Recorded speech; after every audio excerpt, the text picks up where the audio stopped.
Hello, I'm Jeff Cashman, and I want to offer some reflections for the readings and lessons for Friday, December 17th in our work through the Advent book.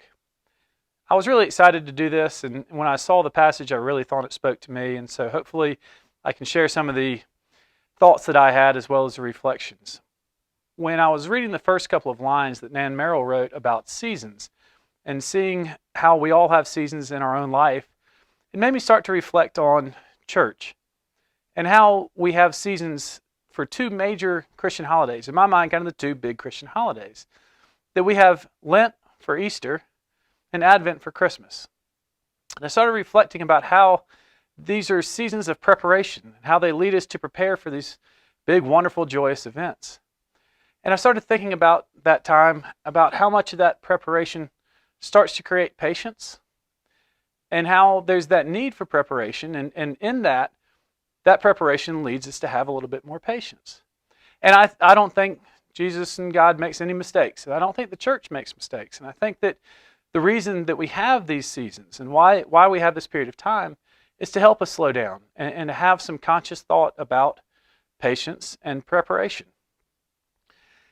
We often rush, and I think that preparation takes patience. And I think back to a quote Abraham Lincoln said, where if you give him 6 hours to chop down a tree, he's going to take 4 hours to sharpen the blade. And I think that's what Lent and Advent, in particular Advent, does for us, is it helps us prepare. It gives us that time to really think about things and to prepare. At this time of the year, we often rush to pick up fast food. We rush to the store to get one more thing, and we're always in that sense of having to rush. And this is a season for us to slow down. And when we have Advent, when we have the time that we light the candles, it does give us a time to stop and to pause. When we have a lessons or a book that we go through that helps us stop and reflect, I think that is really, I hate to use the term forcing preparation, but in a way it lends itself to put preparation into our day. And again, I really feel like when we have preparation, patience is what comes from it. Another way I think about it is I often talk to my children and we say, what's your favorite time of the Christmas holiday? And I think it's easy to start thinking about what the end point is. We talk about for the children, when Santa Claus shows up, or we talk about Christmas Day, and that can often be the focus. When in reality, I think we often will think back to the times that we spent on Christmas and think about Christmas Eve and the preparation that goes into Christmas Eve, the joyous Christmas service, the star that lights up when we sing Silent Night. And we think about how all of that is built into preparation for that day. And it might be, for many of us, myself included, the day that we almost look forward to the most, or we get the most enjoyment out of it, because it's a day in so much preparation for the birth of Jesus and the next day, which is Christmas. I think when we do this, the wonderful thing about Advent and Lent is that it gives us that time to prepare. It's that conscious effort. And so I started thinking about there's times that we have to make conscious efforts for us to be patient.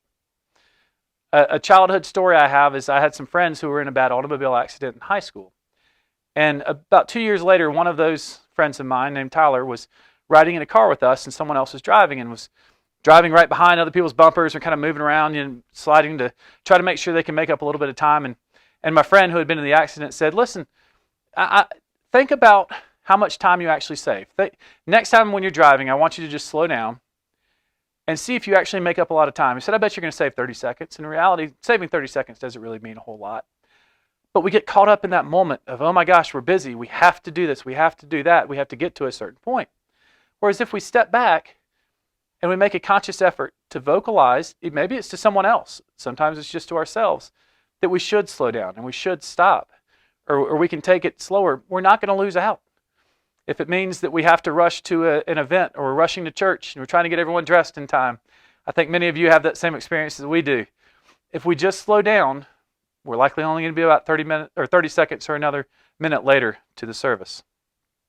So sometimes it just takes a very minor statement and a conscious thought to make a pretty major change.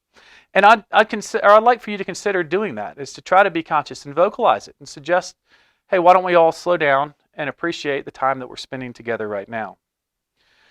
And I think back to the passage of today's reading where there's a discussion of trust in the slow work of God, and really appreciate that we have 4 weeks of Advent. We have 40 days of Lent. and that we have this preparation time, and so much of it is creating patience by having preparation. So when you light the Advent calendars, when you have a calendar, an Advent calendar, you move it to the next box for each day, I hope you'll stop and you'll appreciate what you're preparing for, and that it's the joy of the season. The joy of the season is the preparation. And I think when we start to really focus on that, we start to realize that develops patience. Another factor in the reading that really touched me was the quick to anger when you're with your family. And we can be quick to anger, we can feel annoyed by the demands of others, and so often that comes out when it's around some of the people we love. And I think we are hesitant to maybe say that, and some people are not, but hesitant to say it to people we don't know, whereas we might feel a little more comfortable to say it to family. And so I try to think about what that might be that's causing us to start having that ability to be quick to anger. And I think sometimes it's that trying to seek perfection. A quote I often will use and discuss when I'm teaching is, "Don't let perfect be the evil of good." And I think that's what happens sometimes, is when we're working to rush to get through things, and when it's a holiday season and we want to try to have the most joyous season we can, we start to look at perfection. We start to think about perfection. And we shouldn't let perfection be the evil of good. So if it means you have to get to the store to pick up one last gift to possibly fill the stocking, or you have one last gift to put under the tree, or if you're working on dinner and you have one last thing you need to pick up from the grocery store, and you're starting to stress about that, and you're starting to drive faster, and you're starting to get agitated because of other things that are going on where your stress level is higher, just step back and have patience and try to remember to not let perfect be the evil of good. And I think when we really start to focus on that good, and we start to realize the reason for us to be here in the season, and have that patience, we'll start to realize that good that we're focusing on will really end up creating what can be a perfect holiday season for us when we all start to step back and work on preparation and help build our own patience. So thank you for letting me share my thoughts and reflection for today.